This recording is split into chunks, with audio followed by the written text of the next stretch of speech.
Assalamualaikum warahmatullahi wabarakatuh. Baik, siswa kelas 10. Kali ini kita bertemu di materi awal bab 1, yaitu ruang lingkup biologi. Kita mulai dari yang pertama, pengertian biologi. Apa sih sebenarnya dimaksud dengan biologi? Pada dasarnya biologi itu berasal dari kata Latin yang terdiri dari kata bios yang artinya hidup dan logos yang artinya pengetahuan. Jadi biologi adalah ilmu yang mengkaji dan mempelajari tentang makhluk hidup. Jadi difokuskan pada makhluk hidup. Tapi nanti dalam materi selanjutnya juga akan membahas tentang faktor tidak hidupnya atau yang disebut dengan abiotik. Oke, kita lanjutkan materinya. Setelah di pengertiannya, sekarang kita ke materi karakteristik biologi. Yang pertama, sains bersifat rasional.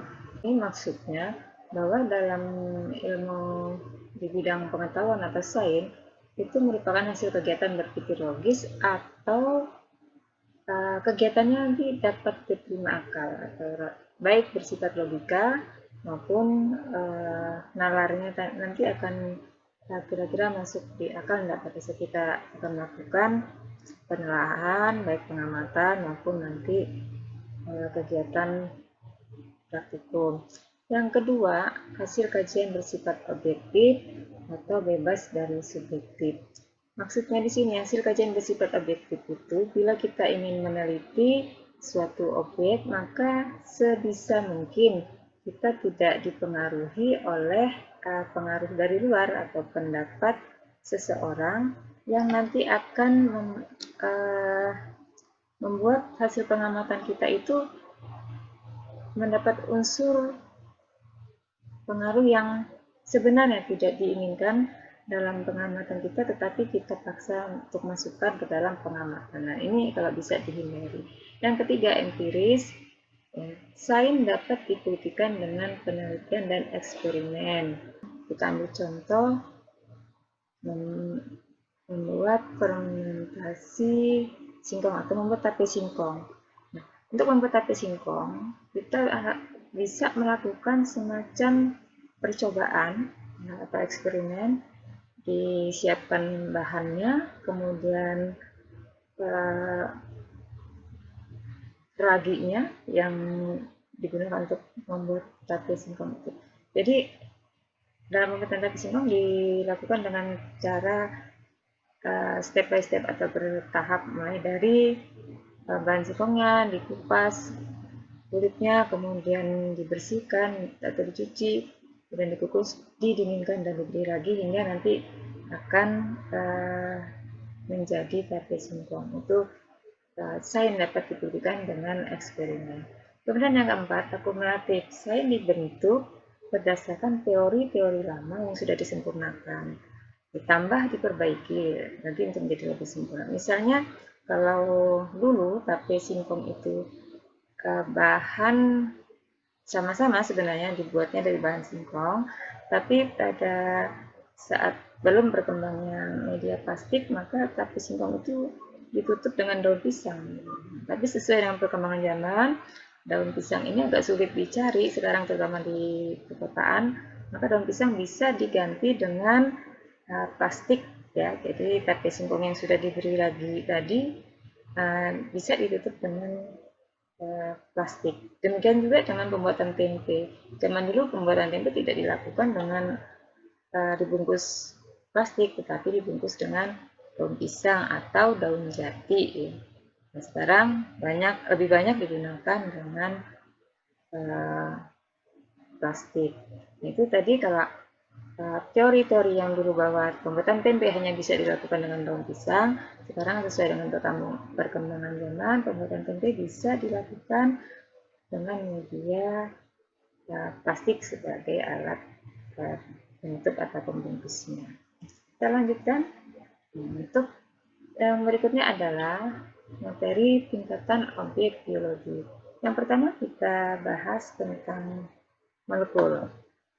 Nah, organisasi tingkat molekul, sebelum ke tingkat molekul sebenarnya ada partikel-partikel penyusun dari molekul, yaitu partikel atom ya. Nah, di atom saja tersusun atas proton, neutron, dan elektron. Contohnya di sini sudah sangat jelas, hidrogen, kemudian karbon, nitrogen, dan oksigen.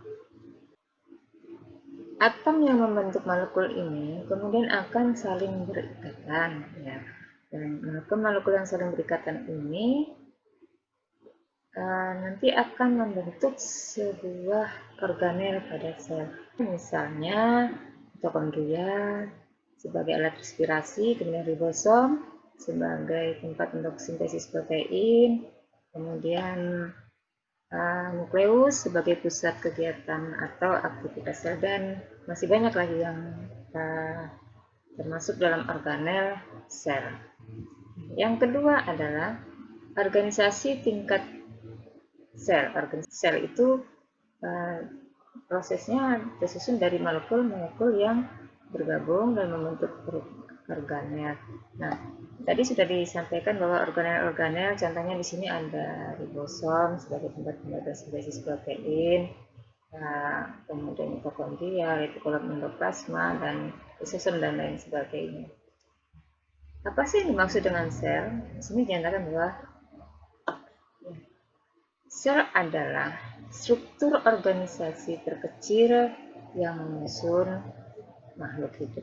Kita lanjutkan tingkat jaringan. Pada dasarnya jaringan ditemukan pada organisme multiseluler atau bersel banyak. Yang dimaksud dengan jaringan, jelas sudah ditebalkan inilah, jaringan adalah kumpulan sel yang memiliki bentuk serta fungsi yang sama. Secara umum,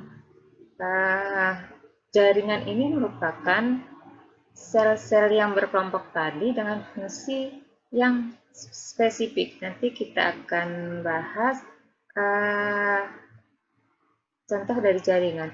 Untuk jaringan pada hewan itu terdapat beberapa jenis ya. Misalnya jaringan epitel, jaringan otot, dan jaringan darah. Kita masuk ke satu persatu. Di sini jaringan epitel. Jaringan epitel ini jaringan yang menyusun struktur tubuh ya, jaringan pada hewan.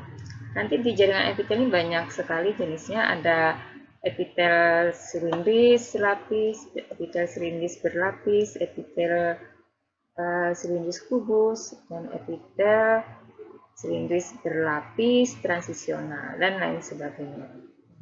Kemudian jaringan saraf. Jaringan saraf ini pada hewan berfungsi untuk menerima, ya, jadi berfungsi untuk menerima serta merespon rangsangan. Jadi tekan ujung saraf atau tekan, misalnya kita cubit tangan teman, maka bila sistem sarafnya masih berfungsi dengan baik, maka teman kalian akan menarik tangannya sebagai respon atas rangsang yang diberikan berupa cubitan tadi. Itu jaringan saraf. Kemudian yang ketiga, jaringan otot. Jaringan otot ini merupakan alat gerak aktif bagi hewan dan manusia. Kalau misalnya ada alat gerak aktif itu otot, maka ada juga di tubuh itu, di tubuh terutama manusia itu ada disebut dengan alat gerak pasif. Nah, kalau alat gerak aktif otot, maka yang disebut sebagai alat gerak pasif adalah rangka atau tulang. Nah, itu alat gerak pasifnya. Yang keempat, jaringan darah. Jaringan darah di sini terdiri atas sel darah yang memiliki fungsi yang berbeda. Misalnya ada yang mengedarkan oksigen. Siapa yang mengedarkan oksigen? Ini adalah sel darah merah atau eritrosit. Kemudian siapa yang mengedarkan zat makanan? Ini adalah plasma darah. Meskipun tidak tertulis di sini, tapi sudah ditekankan, mungkin kalian bisa nanti mencatat siapa yang berfungsi mengedarkan oksigen, yaitu sel darah merah atau eritrosit, yang berfungsi mengedarkan zat makanan, plasma darah, dan ada juga yang berfungsi sebagai antibodi atau berfungsi dalam sistem kekebalan tubuh. Siapa yang dimaksud di jaringan darah ini? Yaitu leukosit atau sel darah putih. Nah, itu tadi tentang jaringan pada hewan. Kita lanjutkan jaringan pada tumbuhan. Nah, di sini ada sudah ditebali ya. Yang pertama pada tumbuhan yaitu jaringan epidermis. Nah, jaringan epidermis ini jaringan yang terdapat di bagian luar atau di bagian permukaan tumbuhan, misalnya kulit pada batang pohon ya, itu merupakan jaringan yang disebut dengan jaringan epidermis. Kemudian jaringan pembuluh ya. Nah, jaringan pembuluh ini terdiri atas xilem dan floem. Kalian pasti sudah tahu.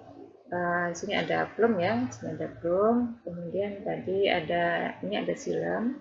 Nah, antara xilem ya dan floem itu memiliki fungsi yang berbeda. Kalau xilem itu berfungsi untuk mengangkut air, ya, berfungsi untuk mengangkut air dari akar atau dari tanah menuju ke bagian atas batang, kemudian daun ke bagian atas. Sedangkan floem adalah jaringan pembuluh yang berfungsi untuk mengangkut hasil fotosintesis dari daun ke bagian di bawahnya batang dan akar. Jadi antara xilem dan floem ini mempunyai fungsi yang berbeda. Nah, mau direkam yang satu ini dulu, kalau ibaratnya kalau orang makan pasti perlu minum. Nah, siapa yang perlu untuk minum? Yaitu xilem. Ya. Kemudian yang ketiga, jaringan penguat atau jaringan pengokoh, yaitu yang disebut dengan parenkim dan sklerenkim. Di sini bentuknya bentuknya hampir sama dengan floem yang secara vertikal. Ini bentuknya ya, sklerenkim sebagai jaringan pengokoh yang terdapat pada tumbuhan. Nanti akan kita bahas tentang parenkim dan sklerenkim. Berikutnya yang keempat, jaringan meristem merupakan jaringan yang aktif membelah untuk menghasilkan sel baru. Jaringan meristem ini terdapat pada ujung tunas ya. Jadi pada ujung, misalnya ini ada tumbuhan, dia di bagian ujung batang. Itu jaringan meristem yang aktif membelah. Kalau batang biasanya yang akan melakukan pembelahan sel atau yang tumbuh tunasnya adalah di bagian ujung, yaitu fungsi dari jaringan meristem. Demikian materi dari Ibu yang berkaitan dengan ruang lingkup biologi. Untuk selanjutnya silahkan kalian pelajari hasil dari video pembelajaran kali ini. Tetap semangat untuk belajar di rumah, jangan merasa bahwa Anda tidak mampu. Ayo kita belajar untuk maju. Semangat siswa Indonesia. Demikian, terima kasih. Assalamualaikum warahmatullahi wabarakatuh.